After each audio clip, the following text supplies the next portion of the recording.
Dear learners, বরাবরের মতো আজকেও আমরা ইংলিশে সেন্টেন্স মেকিং আমরা করব। তো আজকে আমরা যে টপিকস নিয়ে আমরা আলোচনা করব সেটা হচ্ছে I am trying two plus verb. তো আই অ্যাম ট্রাইং টু এরপরে আমরা ভার্ব বসিয়ে সেন্টেন্স মেকিং করব। তো I am trying two plus verb এর অর্থটা আমরা করার চেষ্টা করব, কোনো কিছু করার চেষ্টা করতেছি, অর্থাৎ কোনো কিছু করার চেষ্টা করতেছি, ওই জায়গায় আমরা I am trying two plus ভার্বের প্রেজেন্ট ফর্ম করব। ওকে, তাহলে চলুন আমরা কথা না বাড়িয়ে আমরা সেন্টেন্স মেকিং করি।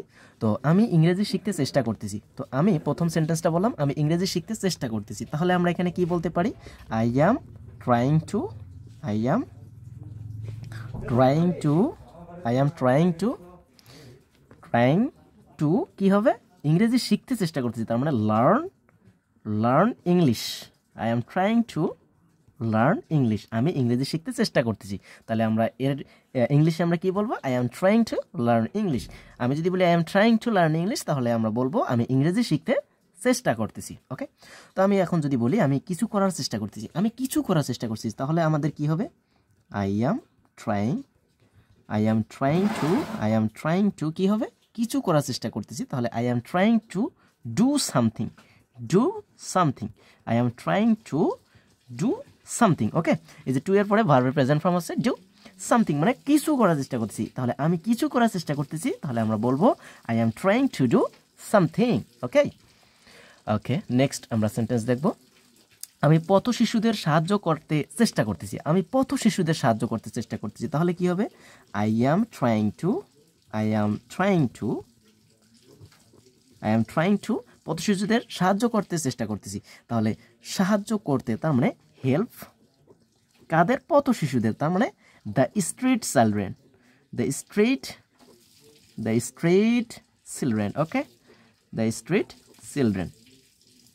তাহলে আমি যদি বলি আমি পথ শিশুদের সাহায্য করতে চেষ্টা করতেছি, তাহলে আমরা এর ইংলিশে বলবো I am trying to help the street children, I am trying to help the street children. Okay, তাহলে সেটা অর্থটা হবে আমি পথ শিশুদের সাহায্য করতে চেষ্টা করতেছি। তো আমি যদি এখন বলি আমি আমার ঘর পরিষ্কার করার চেষ্টা করতেছি, আমি আমার ঘর পরিষ্কার করার চেষ্টা করছি, তাহলে আমরা বলতে পারি I am trying, I am trying to, I am trying two ঘর পরিষ্কার করা, তার মানে পরিষ্কার করা, ক্লিন, ক্লিন, ক্লিন কার ঘর? আমার ঘর, তার মানে my room. Okay, my room. তো আমি আমার ঘর পরিষ্কার করার চেষ্টা করতেছি, তাহলে আমরা বলবো I am trying to clean my room, I am trying to clean my room, আমি আমার ঘর পরিষ্কার করার চেষ্টা করতেছি। নেক্সট আমরা যে সেন্টেন্সটা দেখি, তো আমি এখানে এরকম বললাম যে আমি তাকে অনুপ্রাণিত করার চেষ্টা করতেছি, আমি তাকে অনুপ্রাণিত করার চেষ্টা করছি, তাহলে আমরা বলবো I am trying, I am trying to, I am trying to কি করবো আমরা? অনুপ্রাণিত, তার মানে মোটিভেট, মোটিভেট কাকে? তাকে, আমি তাকে অনুপ্রাণিত, অর্থাৎ I am trying to motivate তাকে, অর্থাৎ হিম, মোটিভেট হিম। তাহলে I am trying to motivate him মানে আমি তাকে অনুপ্রাণিত করার চেষ্টা করতেছি, আমি তাকে অনুপ্রাণিত করার চেষ্টা করতেছি, এর প্রেক্ষিতে আমরা বলবো I am trying to motivate হিম।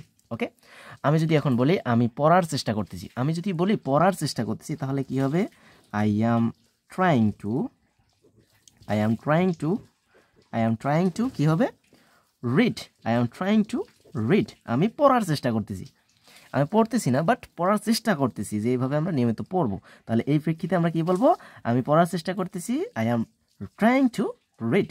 আমি যদি এখন বলি আমি ব্যায়াম করার চেষ্টা করতেছি, আমি ব্যায়াম করার চেষ্টা করতেছি, তাহলে হবে I am trying, I am trying to exercise, I am trying to exercise, exercise. Okay, I am trying to exercise, আমি ব্যায়াম করার চেষ্টা করতেছি, আমি ব্যায়াম করার চেষ্টা করতেছি, তাহলে হবে I am trying to exercise. Okay, তো আজকে এ পর্যন্তই, আশা করি সবাই ভালো রাখবে। তো নেক্সট কোনো দিন একটা টপিক্স আমরা নেক্সট কোনো টপিক্স নিয়ে আমরা আলোচনা করবো, সেই পর্যন্ত সবাই ভালো থাকবেন, সুস্থ থাকবেন, আল্লাহ হাফিজ।